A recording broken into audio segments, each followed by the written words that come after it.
আজকের এই ভিডিওতে আমি প্যারাসিটামলের বিষয়ে আলোচনা করব। প্যারাসিটামলের আরও একটা নাম হয়েছে অ্যাসিটামিনোফেন। প্যারাসিটামল হয়েছে ওটিসি ড্রাগ, মানে ওভার দ্য কাউন্টার ড্রাগ।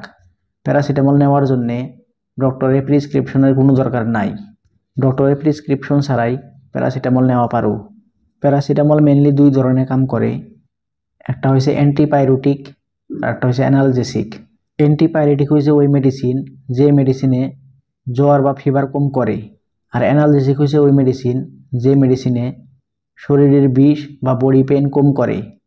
তো প্যারাসিটামলে জ্বর বা ফিভার কম করে, তার সাথে সাথে বডি পেন বা শরীরের বিষ কম করে। প্যারাসিটামলে অল্প পরিমাণের বিষ থাকলে কালা বা কম বডি পেন থাকলে কালা ভালো কাম করে, বাট হেভি বডি পেন থাকলে কালা বা বেশি পরিমাণে বডি পেন থাকলে কালা ওই ক্ষেত্রে যথেষ্ট পরিমাণে কাম করে না। তো প্যারাসিটামল মেনলি অ্যান্টিপাইরেটিক হিসেবে কাম করে, জ্বর বা ফিভার কম করে, আর অ্যানালজেসিক হিসেবে কাম করে, মানে বডি পেন কম করে। ইউজেস অফ প্যারাসিটামল: জ্বর বা ফিভার কম করে প্যারাসিটামলে। দাঁতের বিষের ক্ষেত্রে প্যারাসিটামল ব্যবহার করা হয়। মাথার বিষ হলে গেলা মাথার বিষ কম করার জন্যে, হেডেক কম করার জন্যে প্যারাসিটামল ব্যবহার করা হয়।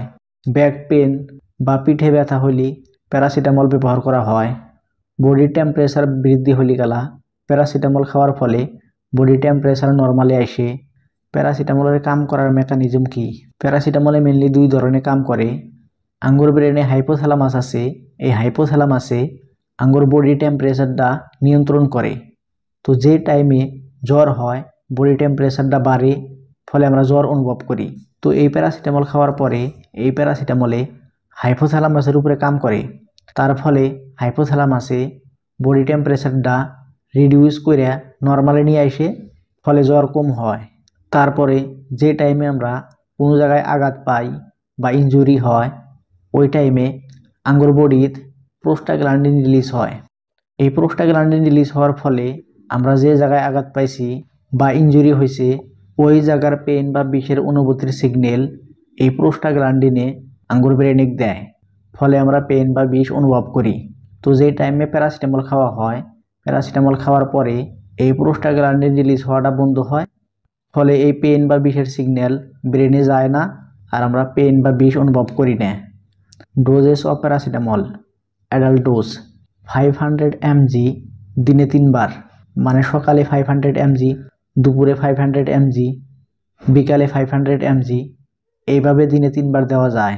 প্যারাসিটামলের ম্যাক্সিমাম ডোজ হয়েছে 4000 mg পার ডে, মানে পেশেন্টের যদি বেশি জ্বর হয় পেশেন্টের কন্ডিশনের উপরে নির্ভর করে ডক্টরে কোনো টাইমে 4000 mg পার ডে ব্যবহার করা পারে, মানে 4000 mg ডিভাইড করে 3 থেকে 4 ঘন্টা গ্যাপে গ্যাপে ডক্টরে একদিনে দেওয়া পারে।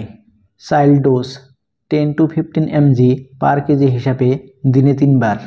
সাপোজ একটা চাইল্ডের ওজন হয়েছে 20 কেজি, তো এই চাইল্ডেক 200 mg বা 300 mg করে দিনে 3 বার দেওয়া যাব, মানে সকালে 200 বা 300 mg, দুপুরে 200 বা 300 mg, আবার বিকালে 200 বা 300 mg, এবার করে দিনে 3 বার দেওয়া পারো। প্যারাসিটামল কোনো টাইমে অ্যালকোহলের সাথে নিবা না। ব্রেস্ট ফিডিং মাদার বা প্রেগনেন্ট ওমেনে প্যারাসিটামল নেওয়ার আগে ডক্টরের পরামর্শ নিয়ে নিবে। আর যে ব্যক্তির লিভার আর কিডনির প্রবলেম আছে ওই ব্যক্তিরাও প্যারাসিটামল নেওয়ার আগে ডক্টরের পরামর্শ নিয়ে নিবে।